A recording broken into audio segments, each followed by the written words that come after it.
Always a pleasure to have you watching Good Morning Kenya here on KBC Channel 1. We continue with the conversation around superannuation scheme. And one of the things I would want to find out from Mr. Aiyabei is this the same as NSSF in terms of, is it a voluntary contribution or it is statutory?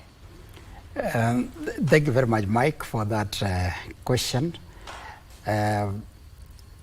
The National Social Security Fund, NSSF, is a contributory scheme. Ours is also a contributory scheme, just to mention the similarities. However, the catchment and the mandate of the two institutions are different in terms of the people they are serving. The National Social Security Fund offers what we ordinarily call a Pillar 1 provision of pension in this country, where they are targeting to reach each and every member, whether you are in the informal sector, whether you are in formal employment, you make contributions to the National Social Security as a mandatory contribution. It's statutory that if you have an employee, you have to contribute to the National Social Security Fund. Now, when it comes to the Public Service Superannuation Scheme Fund, really, the difference here is that we are offering the pension provision and the retirement benefits and management for public servants. Remember, I said NSSF covers the entire employment sector, whether you are in the informal sector, whether you are in government, whether you are in private sector, you have to contribute as a state requirement to the National Social Security Fund.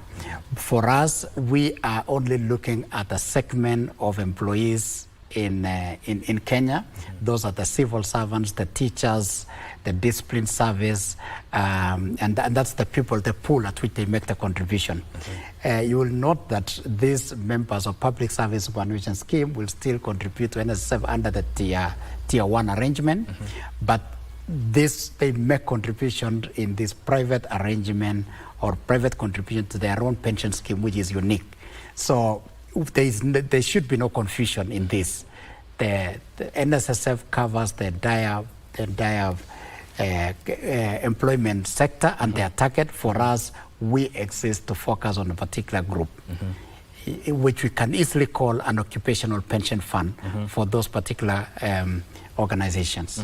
Yes. Mr. Cavin, how do you wanted to add something on that? Yeah, I wanted just to add a small contribution that NSSF is for everybody.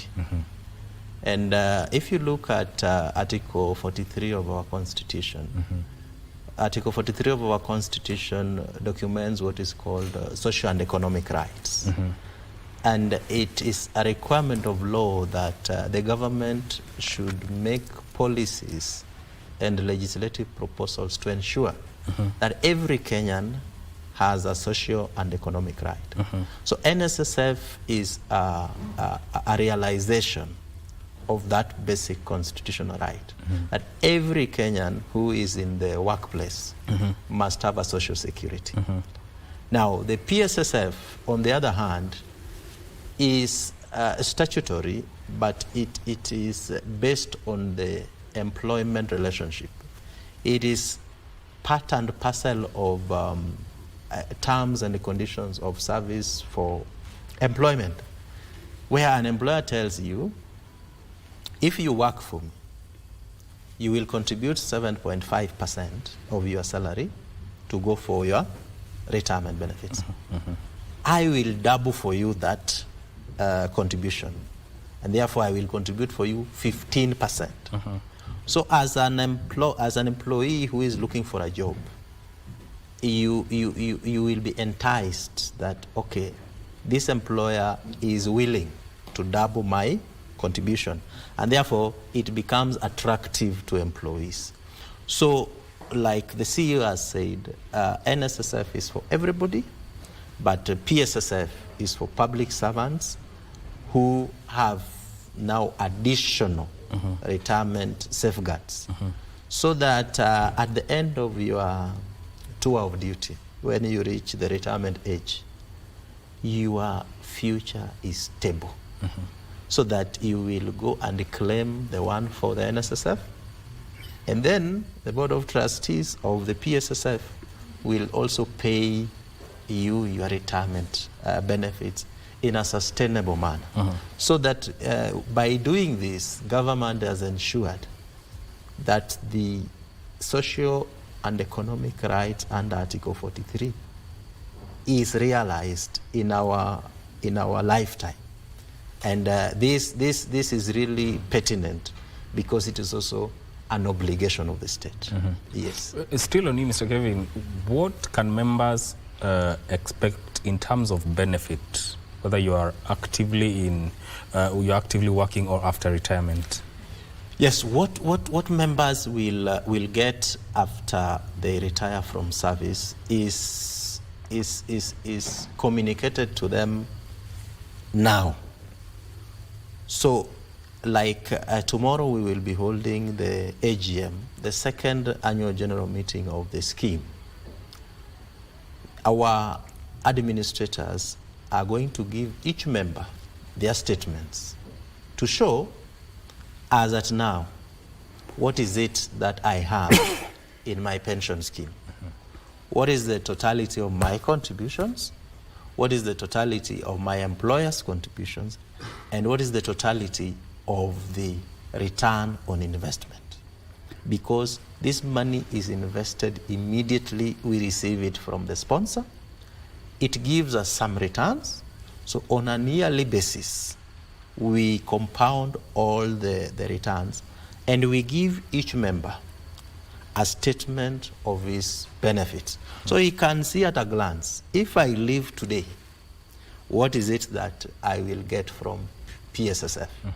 And therefore, the statement will give each member the accurate contributions they have made and what is it that we have got from our returns. So the members are aware and they can predict and they are able to make decisions. And you see, it will even influence whether you want to exit service, you want to stay in service and make your contributions to go higher as we proceed. So what you will get is communicated to you on a yearly basis. And for the past 1 year, after the conclusion of the AGM, the statements will be sent to each and every member of PSSF. Yes. Maybe to add on that. As you add on yes, that, talk about the annual general meeting too. Thank you very much. Okay. So just to add to what my trustee did mention, every member, when they're making a contribution to a fund or a pension scheme, they expect to also receive a decent income replacement upon retirement. So that if you are earning a certain amount when you are in your active service, the expectation of every member is that when it reaches to those years of advanced age, they are able to receive some portion, replacement of what they were earning while they were active. So they expect that the trustees and those who are offering service provision invest their funds prudently, optimize everything, take minimum risk as much as possible so that when the time of exit, they are given a good package that can support them in their times of advanced age. They also expect to be informed on changes.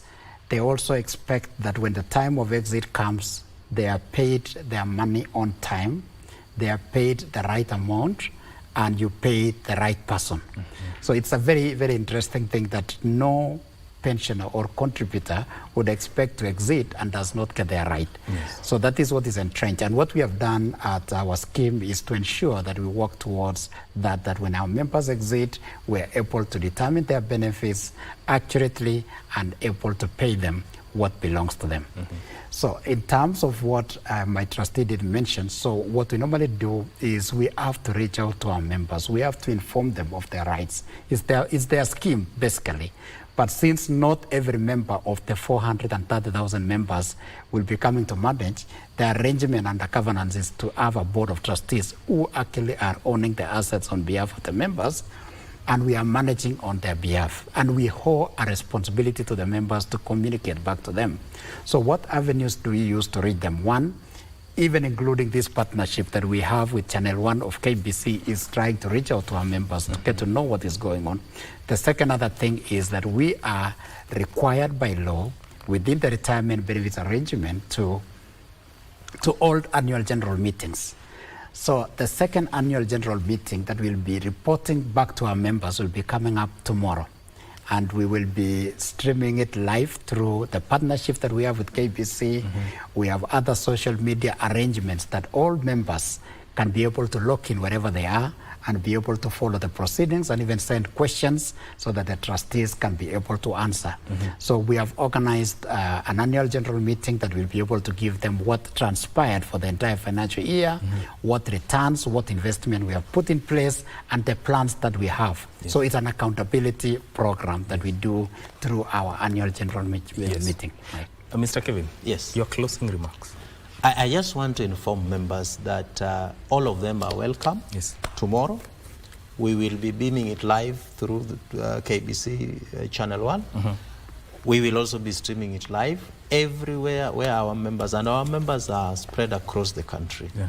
So we are welcoming our members to the annual general meeting tomorrow, where we are also going to launch our strategic plan for 2023 up to 2027. Yes. So my appeal to members is get into the platform. We have circulated the login details.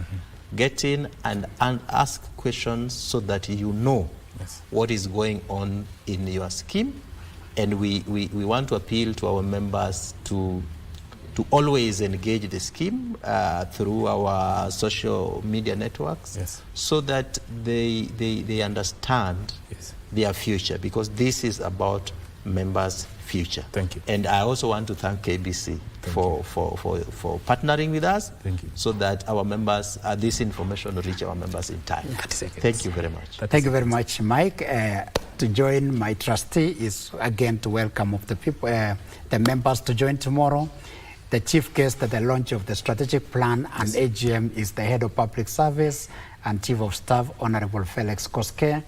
And we're looking forward to have a very exciting annual general meeting tomorrow. We are committed to safeguard and preserve the interest of our members. Asante. Thank you. Asante. That is Dr. Jonah Aiyabei, who is the CEO of the Superannuation Scheme, and also Cavin Anyuor, who is the trustee of